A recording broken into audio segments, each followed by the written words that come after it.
Hey guys, so I mentioned in the video earlier about how kind of no one ever feels like doing it, how no one really feels like doing exercise per se. We do it largely for the benefits it brings about. We can make it as enjoyable as possible, but without the benefits, no one wants to do it. No one really feels like it. And the example I gave was this morning of me trying to get the kids out for a walk, because I know that having gone out for a bit of walk, doing a bit of exercise, getting a bit of fresh air, they'll be set up for the day and feeling better.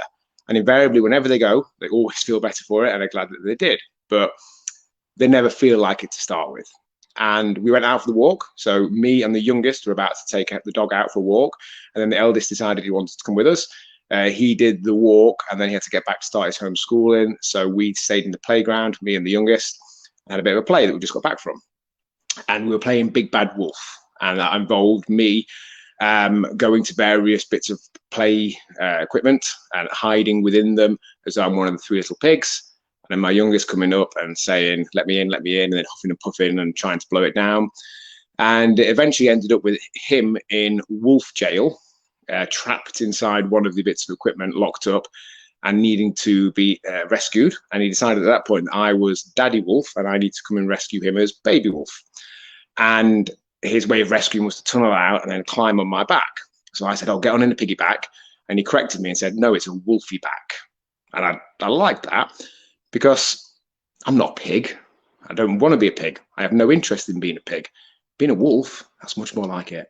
And we actually decided then in conversation that going forward, I might start calling them gorilla backs, because I'd like to think I'm more of a gorilla than a pig. And I know it's only words, and I know that's a somewhat tenuous example, but the words we use are powerful in terms of driving the way we think about things, the way we perceive them, our actions and our behaviors, our habits, and therefore the results. So when we describe what we're doing food-wise as cutting things out, being on a diet, and anything like that that doesn't really sound like something we'd want to do, I think we're setting ourselves up for us to stop at some point, because subconsciously using those words will drive our opinion of the situation, and that will then affect further downstream the choices we make, the habits we get into, the results it brings about.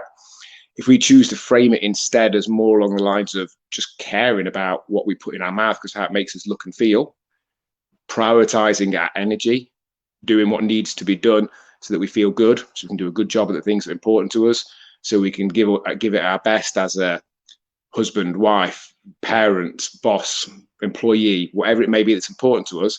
If we frame it more like that, then that's a very different conversation in our head. I know it's only words, but those words do drive our thoughts, our feelings, our actions, our behaviors, and again, the results downstream from them. So Wolfie back, gorilla back is a somewhat tenuous example, but if you've been describing the way you eat in a way that doesn't sound like something you particularly want to do, if you've been describing exercise in a way that doesn't really sound like something you want to do, if it's, I need to make myself do a workout today, if the sentence ever starts with, I need to, I ought to, I should, it's definitely not something that you're wanting to do.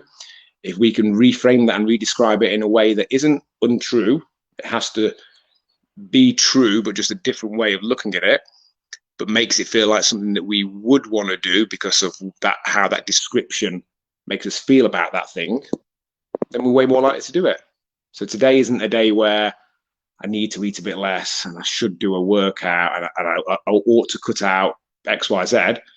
Today is a day where, do I want to feel energized? Yeah, definitely I want to feel good. How do I do that? I have a workout. Do I want to feel less aches and pains? Yeah, how do I do that? Have a workout.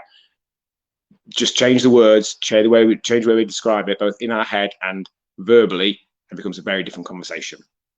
If that was of use, if that's made you question the way you describe these things, then give me a comment below and just say yes.